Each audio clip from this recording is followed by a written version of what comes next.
Alô, alô, alô! Como vão? Bom dia a todos. Como vão? Gente, bom dia para vocês. Esse é o nosso DR número 13. DR quer dizer Diário do Romance. Qual romance? O romance Dionísio em Berlim, que eu estou escrevendo. Esse é um programa diário, ao vivo, todos os dias da semana, das 11h30 ao meio-dia. O que eu faço? Eu acordo de manhã, escrevo esse romance.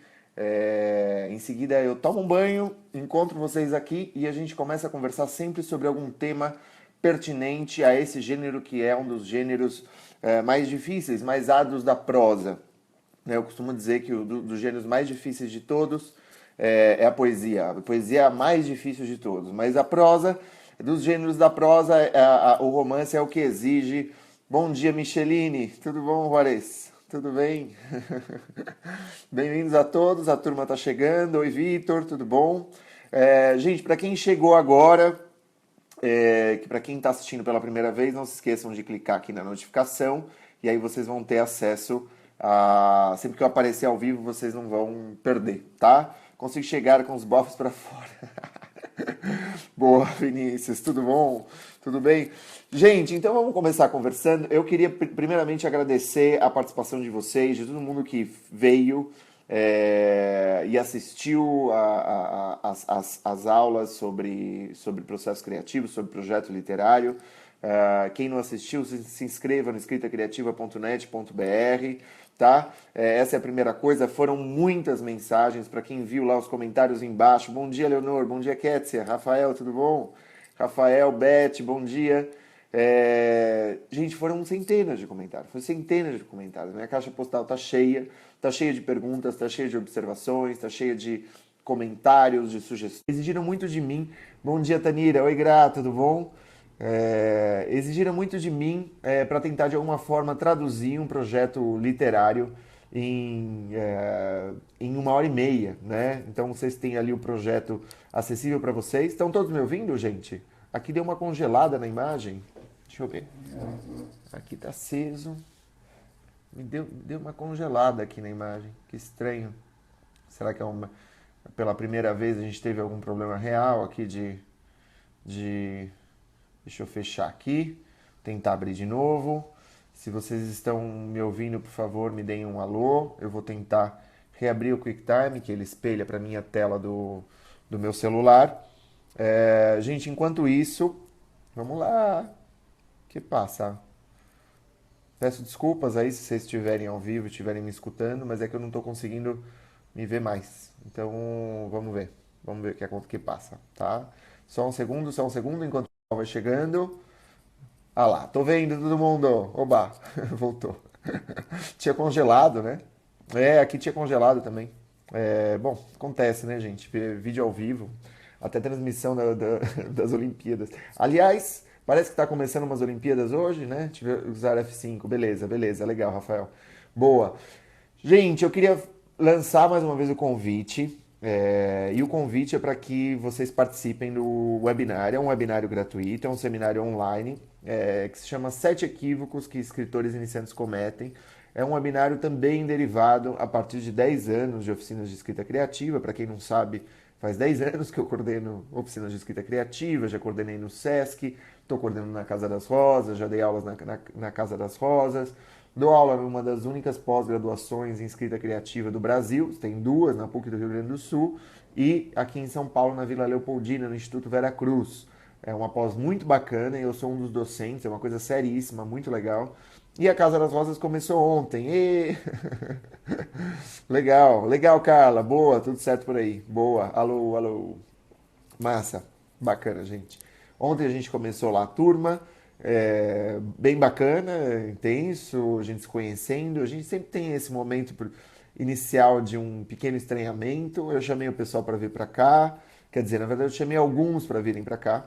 Uma pergunta: há quanto tempo esse movimento de escrita criativa está ativo assim no Brasil? Rafaela, esse movimento de escrita criativa está ativo no Brasil? Eu acho que o da PUC do Rio Grande do Sul é o mais antigo. Mas eu não sei se tem mais de 10 anos isso aí. E aqui no Instituto Vera Cruz eu acho que tem por volta de 6 anos, 5 anos, Se eu não me engano, são 5 anos. E ele vem crescendo a cada ano. Ele vem crescendo a cada ano, né? Crescendo, crescendo. Abriram, inclusive, uma das especializações lá que é em escrita não ficcional, ou seja, literatura de não ficção, ensaio, biografia, estudo histórico. É super recente. Nos Estados Unidos, a gente tem, olha só, pasmem, pasmem, 240 programas.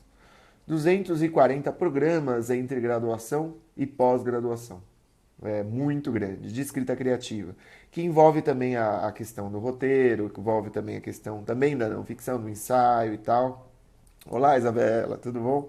Descobri que pelo celular não consigo assistir ao vivo. Não é verdade? Puxa vida. Você sabe que eu consigo assistir. Oi, Liliane, tudo bom? Bem-vinda. Gente, eu vou começar lendo para vocês um trechinho que eu escrevi hoje. Por quê? Porque ele necessita de revisão. Então eu acho que seria muito legal pensar. É a figura da Silena, ela fala um pouco sobre a guerra. Eu acho que tem duas coisas que eu quero salientar nesse trecho. Uma delas sobre a nossa tentativa de conter-se, não dizer tudo. Quando a gente escreve, a gente não diz tudo, a gente não precisa dizer tudo, não é?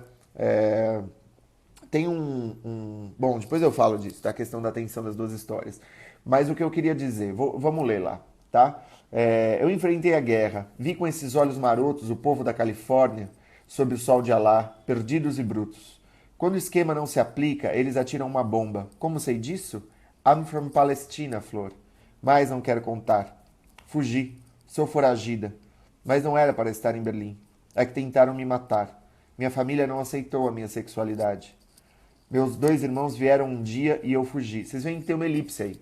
Meus 2 irmãos vieram um dia e eu fugi. O que é isso? Não é?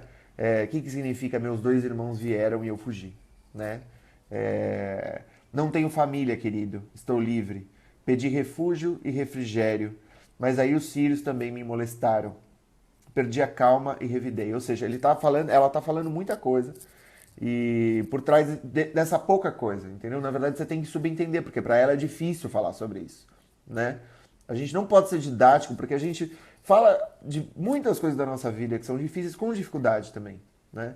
Então a gente tem que poder transmitir isso na voz das personagens. Por que as personagens vão dizer tudo se a gente não diz tudo? Né? Como que elas vão ter a capacidade de se desnudar assim para você, para os leitores, para os protagonistas e tal, se a gente não é capaz de fazer isso? Então, isso além de não é só um limite, é desses limites que propiciam um recurso na linguagem, que nos dão uma possibilidade de jogo, de trabalho, de dizer e não dizer, não é? Que eu acho que é um dos recursos fantásticos que a gente tem à disposição, não é?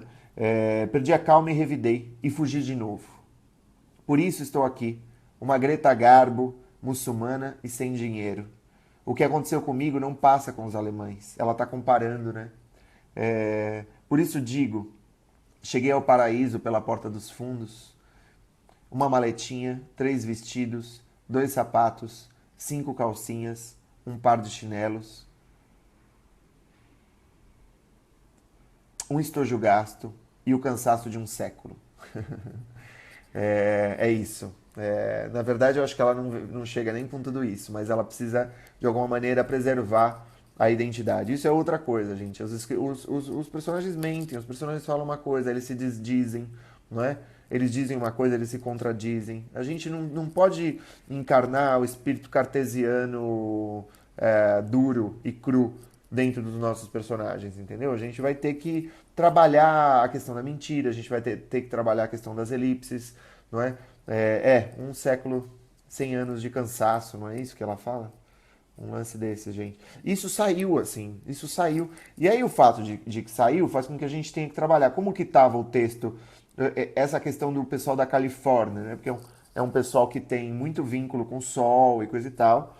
E é um pessoal supostamente super liberal, super aberto e tal, o pessoal da Califórnia. Mas eles estão ali no Oriente Médio, debaixo do sol de Alá. É outro esquema, é outra coisa, né? É outro sol, é outro sol. E o que ela fala é que os gringos têm todos os esquemas, os gringos sistematizam tudo, os gringos são aqueles caras que querem vencer, que querem ser bem-sucedidos, que acreditam num trabalho duro, não é? Que acreditam na meritocracia, tem todo esse discurso dos gringos. Mas os gringos, eles também não têm contato com a alteridade. Os gringos não... A 25% dos norte-americanos têm um passaporte só. A grande maioria dos norte-americanos não, grande maioria, absoluta maioria, não fala uma língua estrangeira, né? Como a gente, pelo menos o inglês torto a gente fala. Eles não falam português, não falam espanhol. Mesmo os escritores, hein? Mesmo os escritores que supostamente se interessariam por idiomas, por línguas e tal, eles se sentem tanto no centro do mundo que eles, quando chegam no estrangeiro, com seus esquemas, com seus métodos operacionais, se a coisa é muito tênue, muito sutil, muito ambígua, muito multi-interpretativa, né? Porque se você vai se você estuda antropologia, por exemplo, você vê que uma piscadela pode significar 8 coisas diferentes, né? Isso falam os antropólogos quando analisam povos e outras culturas e coisa e tal. O que significa uma piscadela? 1000 coisas, né? Agora, essa ambiguidade não está compreendida nos esquemas, né? E aí o que se faz? Joga-se uma bomba. Mas qual que é o fragmento que eu fico um pouco pegado aqui? Que é justamente esse fragmento do vem com armadura. Na versão do Face eu já tirei isso aqui. É que eu estou lendo aqui o meu Scrivener, meu arquivo no Scrivener. Tá? Hoje eu escrevi super pouco, gente, porque é isso, muita aula, vai chegando sexta, a gente vai dando uma quedinha e tudo bem, eu acho que a gente tem que respeitar, foi uma boa semana, foi uma semana que eu terminei um capítulo, já comecei outro. A gente precisa se dar essas gratificações, sabe? A gente não pode ser tão duro com as metas. A gente precisa ter uma meta um pouco mais flexível para poder persistir. Muita gente fala, não, eu tenho que ser inflexível, eu tenho que fazer tanto por dia. Gente, tem que ter uma margem, porque se você não tem uma margem, a gente não avança. Então tem que ter uma margem. A gente tem que poder se gratificar. Nós somos, Marx dizia, ai meu Deus, ele é marxista. Nós somos condicionados pelas circunstâncias, não é? Essa é a filosofia materialista, de que a gente cria filosofias a partir das condições materiais que nos chegam. Ou seja, a gente está numa sociedade capitalista, a gente cria justificativas filosóficas para isso. A gente está numa sociedade medieval, a gente cria justificativas filosóficas. Ou seja, a razão vem, de alguma forma, coroar algo que já está dado, condições que não dependem da razão, né? Não dependem da ideologia. E uma das coisas que dá para derivar disso é, gente, já que somos condicionados pelas circunstâncias, a gente precisa condicionar as circunstâncias humanamente. Essa é uma frase também, que é assim, a gente precisa cuidar desse processo, a gente precisa cuidar disso, a gente precisa pensar que uma sexta-feira a gente vai estar mais cansado, por exemplo. A gente precisa pensar que se a gente está, se a gente, sei lá, está com um problema de saúde na família, a gente vai pegar um pouco mais leve, mas a gente não vai parar, mas a gente vai pegar um pouco mais leve.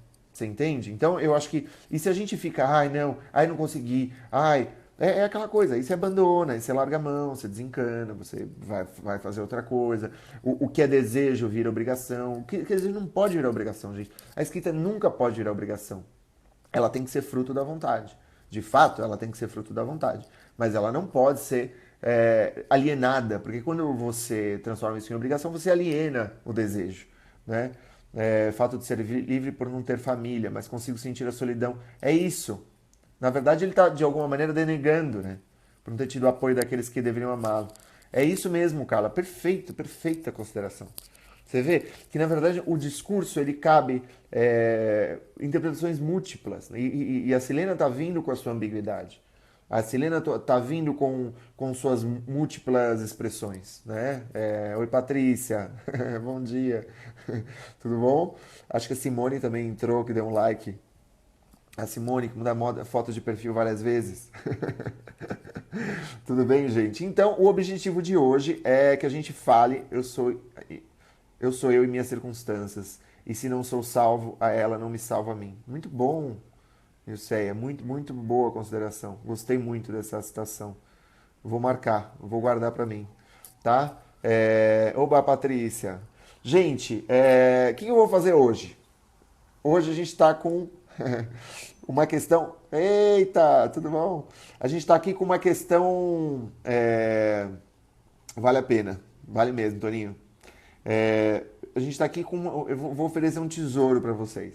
Na verdade, esse encontro vai valer muitos encontros, porque ele vai fornecer a possibilidade de vocês pensarem a escrita, mesmo quando a gente não esteja aqui, nesse nosso DR diário, né? São livros sobre a escrita. Né? Quais são os livros que me inspiraram muito e que falam sobre a escrita e que de alguma forma me iluminam bastante? Um deles eu já falei, que é o Paris Review, são as entrevistas. Sempre que os escritores falam, bons escritores falam da escrita, eu acho que é uma atividade legal, é uma coisa bacana, é uma coisa que a gente aprende muito. Uma entrevista com o Faulkner para Paris Review, a entrevista do Hemingway para Paris Review, são entrevistas fantásticas. Você tem entrevistas de roteiristas também na Paris Review. Então, se vocês não adquiriram ainda, adquiram, tá? Aqueles livros. E eu tenho aqui uma outra pilha de livros sobre a escrita, não é? E eu vou indicar para vocês alguns livros sobre a escrita. Alguns são mais fáceis de encontrar, outros são mais difíceis de encontrar. Outros não sei nem se vocês encontram, porque eu comprei, fui pescando aí nas minhas viagens também e tal. Gente, o primeiro livro, que inclusive é uma referência no meu curso online de escrita criativa, é Como Funciona a Ficção, tá? Como Funciona a Ficção é um livro editado pela Companhia das Letras, já não é mais essa edição, eles fizeram uma edição de bolso, e agora a Kozak Naif. E a Kozak Naif fechou, já vai fazer quase um ano. Mas eles estão com saudões, eles estão vendendo as coisas deles. Esse cara, James Wood, ele dá aula na Universidade de Columbia, numa das graduações ali dos Estados Unidos, em Nova York. Gente, esse livro, por que eu acho ele fundamental? Porque ele vai, de alguma forma, explorar sob a perspectiva do autor, pela perspectiva do autor, não do crítico, não do jornalista, não é? O processo de criação, né? A questão do foco narrativo, a questão do realismo na literatura, a questão da construção dos diálogos, por R$19,90. Gente, quem não comprou, compre hoje, essa semana ou semana que vem. Por quê? Porque esse livro vai esgotar. E aí, quando esgotar, vai valer R$100 no estante virtual. Portanto, comprem 2 livros, tá? Só para vocês terem uma noção, olha os capítulos, gente. Narrando Flaubert e a narrativa moderna. Ele vai falar da coexistência de fenômenos de temporalidades diferentes numa situação, numa descrição urbana, por exemplo. Né? Vai falar sobre a construção dos detalhes, né? Do detalhe como um índice de verossimilhança. Né? Ele vai falar da questão dos detalhes que são tanto detalhes acessórios, aqueles detalhes desnecessários que só provocam um índice de verossimilhança, como os detalhes significativos. Empatia e complexidade, linguagem, o estudo da linguagem, diálogo. Diálogo, gente. As pessoas têm muita dúvida em relação ao diálogo. Claro que não é um capítulo muito grande, eu desenvolvo muito mais no meu curso a discussão do diálogo. James Wood, Como Funciona a Ficção. Gente, é um livro fundamental para quem quer se aventurar no universo da escrita, tá? Rafael, os detalhes que ajudam na transição, como você disse, de fato. Valeu, Micheline, obrigado, brigadão. Outro livro que eu gosto muito é de um escritor turco, é um prêmio Nobel, chamado Orhan Pamuk, e que se chama O Romancista Ingênuo e o Sentimental. São ensaios sobre a questão do factual e do biográfico, são ensaios sobre a questão da pesquisa em literatura, tá? Esse livro aqui, Orhan Pamuk, O Romancista Ingênuo e Sentimental. O que é o romancista ingênuo? Aquele que se deixa levar pelo encanto da literatura, aquele que se deixa levar pelo encanto da prosa, aquele que se deixa seduzir, o que é uma coisa muito bonita. Todos nós temos que carregar um pouco essa questão ingênua. E o que é o romancista sentimental? Ai, peraí, gente. O romancista sentimental, eu vou ler um trecho para vocês que eu acho que é um pouco mais... Desculpa. E o romancista sentimental é aquele que, de alguma forma, ele vai desconstruindo a prosa, né? E ele vai falar que todos nós precisamos do nosso âmbito de desconstrução e do nosso âmbito de encanto. A gente precisa preservar tanto o espanto quanto o encanto, não é? Orhan Pamuk, então, O Romancista Ingênuo e Sentimental. Tem um livro, gente, que é incrível. Eu acho que é a primeira vez que eu estou indicando esse livro, é para vocês, porque eu gosto muito de vocês, e que são aulas de escrita de uma escritora argentina. Gente, esse livro é super difícil de encontrar, eu encontrei na Argentina. Esse livro é em si uma oficina, é muito legal. E é isso aqui, ó. Se chama As Aulas de Abby Urquhart, pela Liliana Villanueva, que é quem organizou as aulas. Ou seja, a Liliana, ela foi aluna da Abby Urquhart, ela foi aluna dela e ela anotava, ela fazia as atas de cada uma dos encontros. Essa Abby Urquhart é uma escritora, uma senhorinha muito simpática, não é? Muito simpática e ela vai dando dicas e tal, e ela coordena oficinas de escrita na casa dela, na sala dela, na sala de estar dela. Ela tem pequenos grupos, assim, super legal, muito bacana. E essa aula, e esse livro, ele, se vocês puderem encontrar aí, depois se vocês... Tem um decálogo muito interessante dos escritores, gente, é delicioso isso, vocês reparam? Ela diz, por exemplo, que não existem escritores, existem pessoas que escrevem. O que vocês acham disso? Eu acho que existem escritores. Eu sou escritor. Escrever é um artesanato, é uma artesania, um trabalho como qualquer outro. É um trabalho como qualquer outro. Para escrever é preciso estar, como diria Chekhov, a meio termo, né? A meio termo. Isso eu costumo comentar nas minhas aulas. O que é estar a meio termo? A literatura é feita de detalhes, não é? As classes de Abby Urquhart. A verdade se arma no diálogo. O adjetivo fecha, a metáfora abre. O adjetivo também abre, dependendo do adjetivo. Gente, é que é isso. É que, na verdade, os decálogos não funcionam. Tudo é um trabalho a partir da particularidade. Você não tem grandes verdades, sentenças, né? Imperativos categóricos, como diria o Kant, na literatura. Mas é muito legal, nos faz pensar, é um livro incrível. Outro livro muito bacana, e que trabalha um pouco nessa transição entre a escrita em português e a escrita em inglês. Mas é um livro em inglês, gente. Vocês precisariam... Tem em português? Não tem em português. Esse é um livro raro, na verdade. Teria que procurar. Ó, outro livro, esse eu comprei na Alemanha, mas que você encontra na Livraria Cultura e tal. Ferramentas da Escrita. 50 estratégias essenciais para todo escritor. Desse cara que escreveu vários livros, esse Roy Clark, é um autor de vários livros sobre a escrita, não é? E ele vai dando várias dicas. Cada uma dessas ferramentas é uma posição, uma postura, é uma perspectiva. Por exemplo, a ferramenta número 34 do cara, ele fala: escreva por diferentes ângulos cinematográficos, né? Transforme o seu caderno numa câmera, né? Ah, isso é ambíguo? Sim, é ambíguo, gente. Cada escritor vai ter uma perspectiva. Mas é muito interessante até você ver as diferenças, entendeu? Porque as coisas que eles colocam põem a gente para pensar, ainda que a gente discorde deles, né? Transforme a procrastinação em ensaio, não é? Planeje e escreve primeiramente na sua cabeça e tal. E ele vai dando essas várias dicas. Writing Tools, ferramentas de escrita, 50 estratégias essenciais para todo escritor, tá? É um livro muito legal, muito bonito, muito gostoso de folhear e legal para ler, tá? Gente, tem um artigo que inclusive está na bibliografia do curso online, que se chama O Escritor e a Fantasia. É um ensaio pequeno do Sigmund Freud, onde ele faz um paralelo fantástico entre a atividade da escrita e a atividade do brincar infantil, né? E depois ele vai fazer um paralelo com o devaneio. O devaneio é um dos estados de consciência humanos, né? Eu falo muito disso. O devaneio é um dos estados de consciência humanos e ele ele tem seus paralelos com a atividade do sonho, com a atividade onírica, né? Tanto que em inglês o devaneio significa daydreaming, né? Que é sonhar acordado, que de fato um devaneio de alguma maneira é um sonhar acordado, né? Quais são as diferenças e quais são as semelhanças entre a escrita e o devaneio, né? Isso está desenvolvido nesse artigo fantástico no volume 8, é um artigo do ano de 1908, desculpa, é isso mesmo, é isso mesmo, é isso mesmo. 1908, e está no volume 8 das Obras Completas do Freud, está nessa excelente tradução.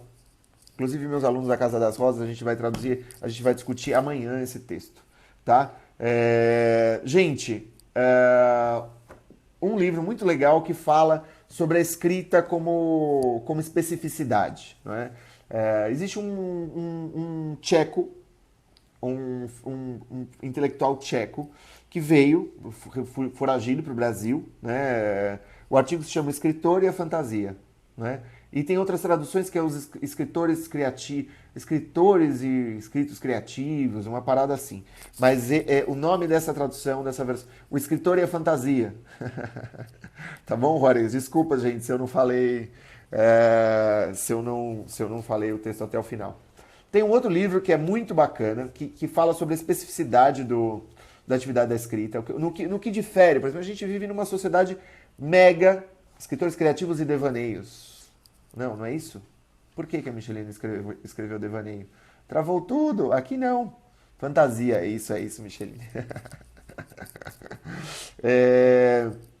Que é a questão, há futuro para a escrita? Numa época em que a gente fala, onde a gente se comunica por vídeo, onde a gente escreve por WhatsApp, onde o cinema, de alguma forma, assume um protagonismo que antes era reservado à literatura, onde a gente vê muitos jornais definhando, né? Qual que é a especificidade da escrita, né? E o Flusser, que é esse sujeito que vem lá da República Tcheca, vem para o Brasil e dá aulas na Poli, né? É um intelectual, é um cara que escreve livros fantásticos e que tem várias publicações muito interessantes. É muito legal a gente conhecer. Ele tem uma reflexão muito legal sobre o exílio, sobre a liberdade do migrante, etc. Para mim é uma das referências e é esse cara Wilhelm Flusser. E ele tem esse livro, publicado pela Ana Blume, que se chama Há Futuro para a Escrita. É uma reflexão um pouco mais filosófica, mas que de alguma forma nos situa nesse contexto mais contemporâneo, tá?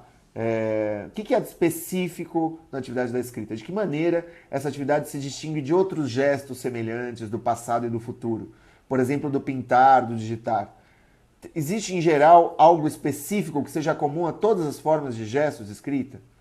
No cinzelar o mármore com letras latinas, no pintar a seda com ideogramas chineses, no rabiscar equações em placas, no datilografar um teclado de uma máquina de escrever?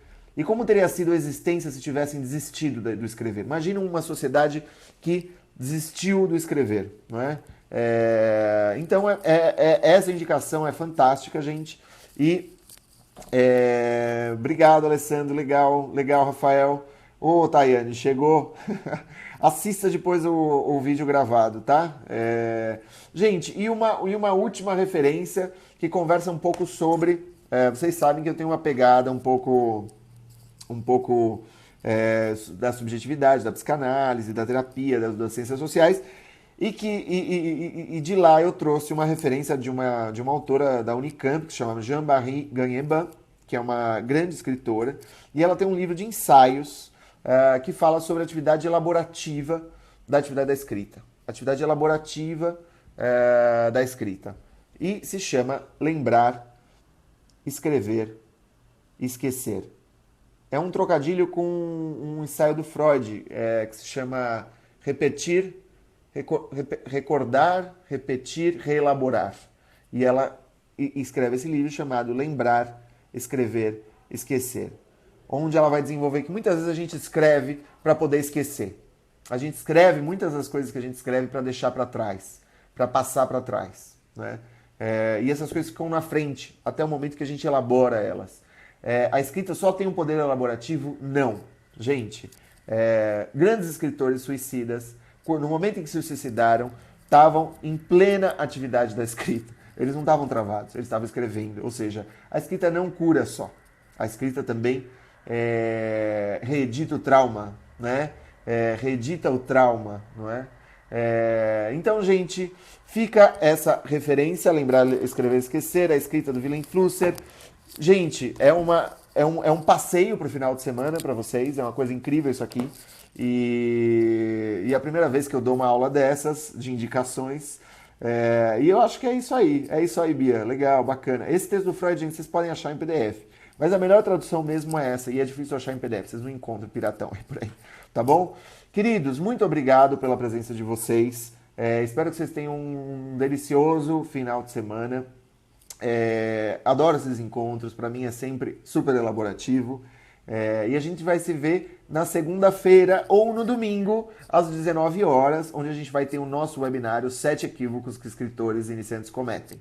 Não se esqueçam de se inscrever, o link está na minha página do Escrita Criativa. E, Carla, obrigado, Rafael. De quem? De quem? Consegui entrar no celular, estou no consultório médico. Já, gente, deu meia hora. Não se vá, volta, querido. Obrigado e todos de bom. Gente, brigadão. Bom final de semana e a gente se vê segunda. Tchau.